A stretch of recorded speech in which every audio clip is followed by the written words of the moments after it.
Perkenalkan, nama saya Friska Yunisa Gunawan dengan NPM 2320103113. Di sini saya akan menganalisis keuangan PT Gudang Garam tahun 2022 hingga 2023 dengan isi kajian kinerja dan fundamental, struktur modal, dan kebijakan dividen PT Gudang Garam. PT Gudang Garam ini didirikan pada tahun 1958 oleh Surya Wonowijojo di Kediri, Jawa Timur, dengan bidang usaha rokok kretek seperti SKL, SKT, SKM, dan tembakau alternatif. PT Gudang Garam memiliki merek unggulan yaitu Gudang Garam Surya dan GG Milk. Pemegang saham terbesar PT Gudang Garam ini ialah PT Surya Data Investema dengan kepemilikan 69,29%, diikuti oleh publik sebesar 23,78%, dan PT Surya Mitra Kusuma sebesar 6,6%. Sementara itu, kepemilikan individu seperti Nyonya Juli Setiawan Wonowijojo dan Tuan Susilo Wonowijojo relatif kecil, masing-masing hanya 0,58% dan 0,09%. Kajian kinerja operasional seperti NOPAT, BEP, ROI, dan ROE yang mengalami peningkatan menunjukkan efisiensi yang lebih baik dan penanggungan modal yang lebih produktif. Sementara pada kajian kinerja likuiditas dan solvabilitas PT ini mengalami penurunan tetapi masih dalam batas aman dan ketergantungan tinggi pada aset non-kas untuk bayar utang, serta adanya peningkatan debit to capital 2,7% pada tahun 2022 meningkat menjadi 3,3% pada tahun 2023.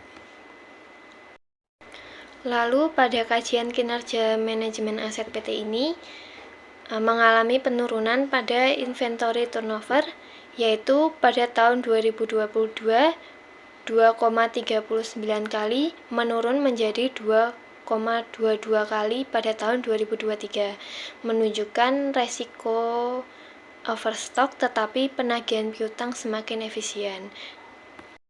Lalu kajian kinerja nilai pasar menunjukkan PE menurun, yang berarti saham lebih murah relatif terhadap laba, sedangkan adanya peningkatan pada price dan market tidak berpengaruh apa-apa, artinya saham di bawah nilai bukunya.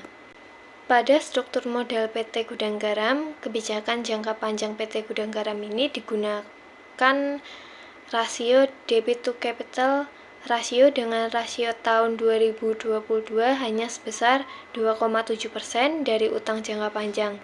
Lalu sisanya 97,3% berasal dari ekuitas. Sedangkan pada tahun 2023 meningkat menjadi 3,3% dari utang jangka panjang dengan 96,7% lainnya dari ekuitas. Kebijakan ini menggunakan pecking order teori, di mana perusahaan lebih memilih sumber pendanaan dari laba ditahan dibandingkan dengan utang. Pada kebijakan dividen PT Gudang Garam berasal dari nilai DPR, yaitu 115,7% pada tahun 2022, menurun menjadi 43,3% pada tahun 2023, menunjukkan bahwa perusahaan beralih fokus ke reinvestasi untuk pertumbuhan. Kebijakan ini menggunakan residual dividen teori, di mana perusahaan sebaiknya membagikan dividen hanya setelah memenuhi seluruh kebutuhan investasi yang memiliki nilai sekarang bersih atau NPV positif dan mempertahankan struktur modal yang optimal. Kesimpulannya, kinerja operasional yang membaik secara signifikan, manajemen aset dan likuiditas yang perlu diperhatikan karena tergolong rendah, struktur modal yang mencerminkan kebijakan pendanaan yang konservatif, dan kebijakan dividen yang berfokus pada reinvestasi. Lalu saran yang saya berikan, yang pertama, optimalisasi manajemen persediaan. Yang kedua, tingkatkan cadangan kas. Yang ketiga, diversifikasi sumber pendanaan. Dan yang terakhir, komunikasi transparan ke investor.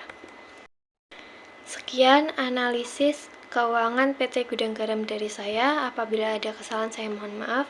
Sekian dan terima kasih.